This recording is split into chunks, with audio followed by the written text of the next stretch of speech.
Yay, I am live. I am so excited to talk to you today about home inspections.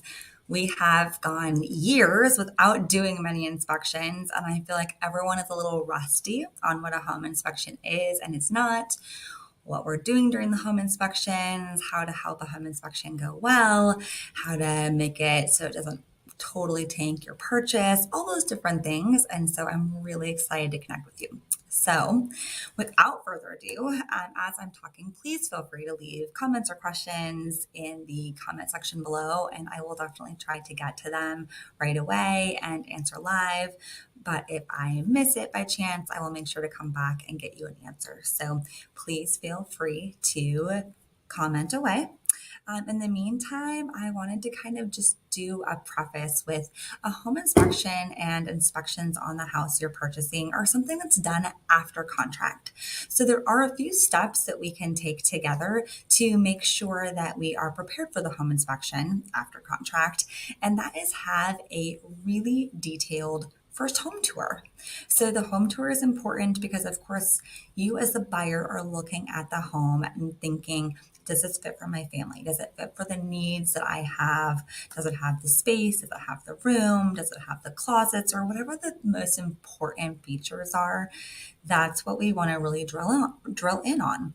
But when we find a house that checks all of those boxes and you and your family are thinking, I think this might be the one, then we need to look at other things also. So something that I think is really important is to be looking for things that may come up in a home inspection so we know before going into a contract what those items may be. So we can check the age of the hot water heater, of the HVAC system. We can look at the roof and in the gutters. We can, be mindful of looking around for any water spots and staining that might indicate a problem. We can look under our sinks to check for polybutylene piping or for any noticeable leaks. We can really do a great check while we're there in the house ourselves, just to give us a little bit of an indication on what's coming up.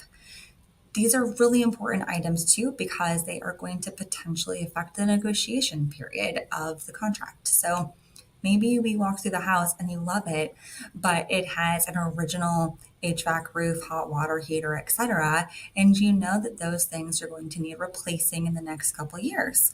Well, maybe we want to try to negotiate a home warranty or some money off or something of that nature. So it's so important to have all this information and look at the home not only from the eyes of, oh my gosh, I can't wait to live here, but also from a little bit more of a critical standpoint on, okay, I'm buying a house. This is a big deal and a big investment. And let's go in eyes wide open on, the different things that the house might need in the next little bit.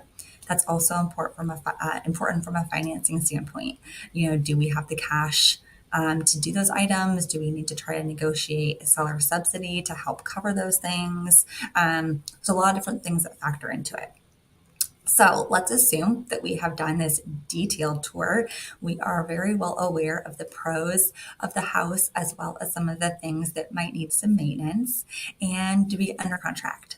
Well, now we have a home inspection timeline. Often we try and negotiate somewhere like the 7 to 10 days so that we have ample opportunity.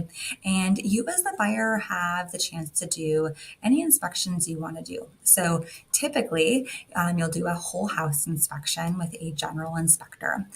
We look for someone who is a licensed inspector, of course, and they're going to go from the roof down to the foundation and look at the windows and test the electrical and check for leaks and do all of those things. But there are opportunities for you to do other more specialized inspections, especially depending on what we've seen when we did our detailed home tour. So this might include a level 2 chimney inspection. That might include a specific roof contractor to look at the roof if it's like kind of iffy.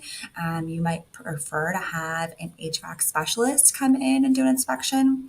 And you can do those all coupled with your general home inspection. The way a home inspector put it to me recently is, a lot of people want to maybe save some money on inspections because they can add up. Maybe a home inspection, the general inspection is between $500 and $700 roughly, depending on the size of the house and if you're doing radon, which do the radon, please. But also maybe you're paying another 200 or 300 for the chimney inspection and another $100 for the HVAC. Seems like it adds up, right? But what is the alternative? Like $100 for an HVAC and knowing that there's potentially an issue or that it's in great condition is going to affect the next five, six, $7,000 in investments. So don't go out and buy the Rolls Royce and then get nitpicky about wanting to replace the spark plug.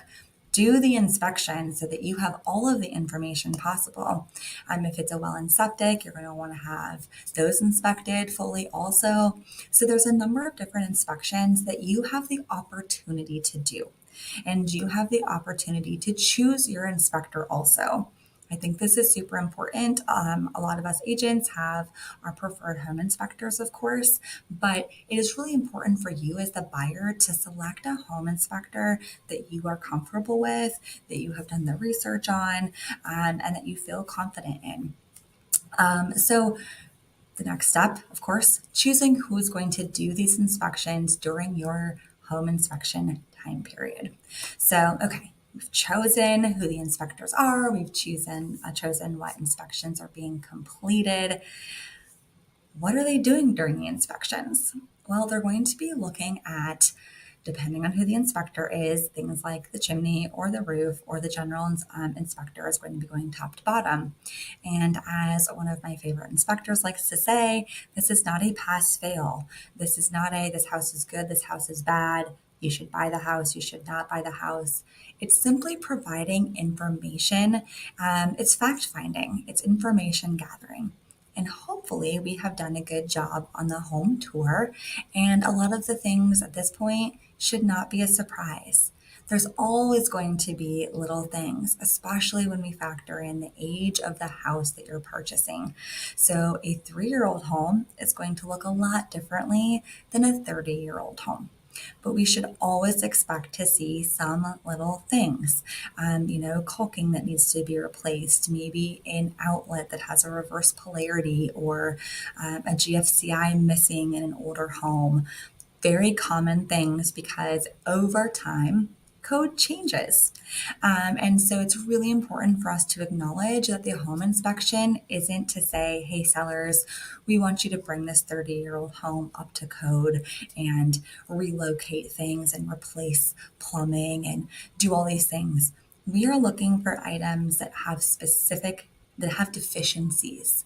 So we may learn that things are old, but our goal is to look at things that have deficiencies, and then hopefully we have an opportunity to negotiate with the seller to help get those deficiencies corrected.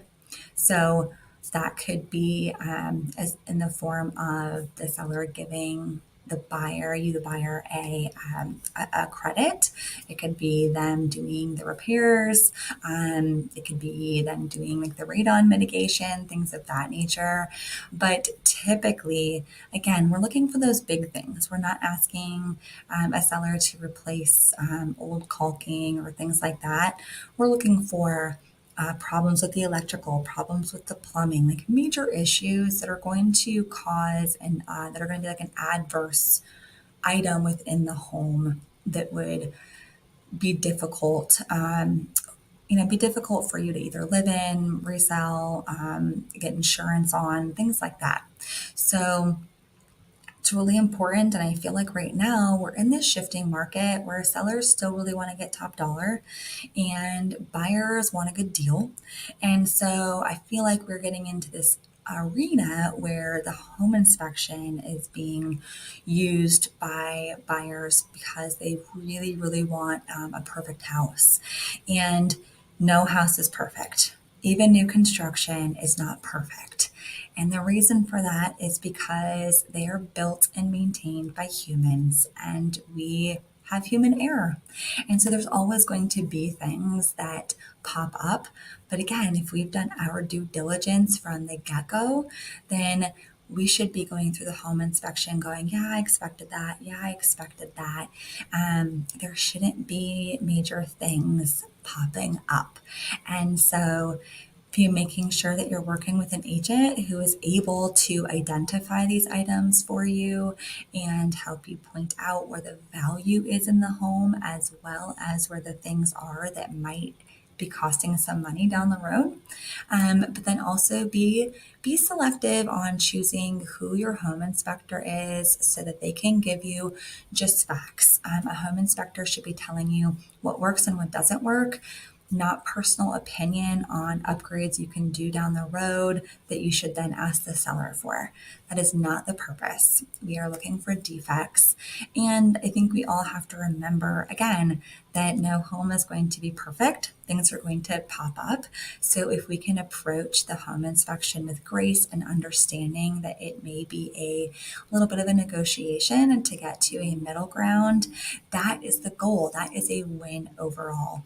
But the other thing that I just want to kind of say before we end here is that we all need to walk into the home inspection with reasonable expectations. If we're looking at a 30-year-old home that has visible polybutylene piping, asking the seller to replumb the home is probably not realistic. But then we need to be doing things like making sure insurance is going to cover polybutylene, and maybe working on some negotiations up front. So again, there's no big shock or surprise on either side. So I hope that this helps give you an idea of what a home inspection is and is not. And I really, really encourage you to do your home inspection, do a specific chimney inspection, have a certified, that's really important, have a certified chimney sweep, do a level 2 home inspection, not level 1, level 2, so that you know, especially if the fireplace is extra important to you, that you know what's going on in that chimney and the caps and all the different pieces, the interior, and it can be really expensive to get those items fixed. So it's really important to know up front, especially if you plan on using the fireplace heavily. But also I recommend, potentially thinking about getting an HVAC person to go out and to do an inspection also. Typically they're between like $80 and $100, and then you have somebody who is certified to do that type of work looking at the house, because a home inspector is a great overall view, but they will even say in their report, hey, something looks off here, recommend that you have a professional certified to do the type of work required review this. So really important to kind of look at the home, decide what it needs, and then go from there. And I would love your comments and questions. If you have a story to share about a home inspection that you've been part of, I would love to hear that. And I will talk to you next week. Have a great rest of your day.